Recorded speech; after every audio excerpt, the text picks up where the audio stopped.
পুরাতনকে বিদায় দিয়ে নতুন বছর বরণ উদযাপনে মেতেছিলেন শত শত মানুষ। ঘড়িতে ভোর ৩:১৫ বাজতেই যুক্তরাষ্ট্রের লুইজিয়ানা অঙ্গরাজ্যের নিউ অর্লিন্স শহরের আনন্দ রূপ নেয় বিষাদে। ২০২৫ সালকে স্বাগত জানানো মানুষের ভিড়ে অতর্কিত হামলায় ছড়িয়ে পড়ে আতঙ্ক। হতাহতের শিকার হয় বহু মানুষ।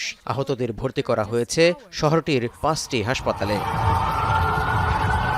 পুলিশের দেয়া তথ্য বলছে, হামলাকারী প্রথমে ছোট একটি ট্রাক নিয়ে বেপরোয়া গতিতে মানুষের ভিড়ের মধ্যে ঢুকে পড়ে। পরে এলোপাতাড়ি গুলিও চালায়। পরিস্থিতি সামাল দিতে পুলিশও পাল্টা গুলি ছোড়ে। তবে ততক্ষণে ঘটনাস্থল থেকে পালিয়ে যায় ওই হামলাকারী।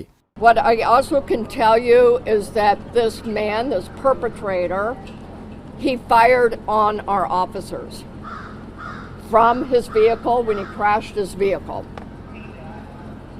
2 of our officers have been shot. They are stable. খ্রিস্টীয় নববর্ষ উদযাপনের সময় এই হামলার ঘটনাকে ভয়াবহ সহিংস তৎপরতা হিসেবে অভিহিত করেছেন লুইজিয়ানার গভর্নর জেফ ল্যান্ড্রি। সামাজিক যোগাযোগ মাধ্যমে দেয়া পোস্টে স্থানীয় বাসিন্দাদের ওই এলাকা এড়িয়ে চলার পরামর্শ দিয়েছেন তিনি। এরই মধ্যে জনগণের নিরাপত্তার স্বার্থে কঠোর অবস্থানে আইন প্রয়োগকারী সংস্থা ও সিটি কর্তৃপক্ষ। What I'm asking at this time are prayers for those who have lost their lives in the city of New Orleans due to this tragedy. In addition to that, I'm asking the public to stay clear of 8 blocks around Bourbon Street.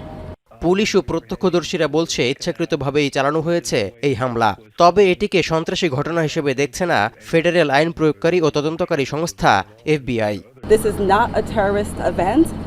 What it is right now is their improvised explosive devices that was found, and we are working on confirming if this is a viable device or not. New অর্লিন্সে এর আগেও নববর্ষ ও অন্যান্য উৎসবে সহিংসতার ঘটনা ঘটেছে। ২০২৪ সালের নভেম্বরে একটি প্যারেডে গুলিবর্ষণে 2 জন নিহত এবং 10 জন আহত হন। এছাড়া ২০১৭ সালে মাতাল অবস্থায় এক ব্যক্তি মার্দি গ্রাস প্যারেডের ট্রাক চালিয়ে 20 জনের বেশি মানুষকে আহত করেছিল। তৌহিদুর রহমান, এখন বিশ্ব।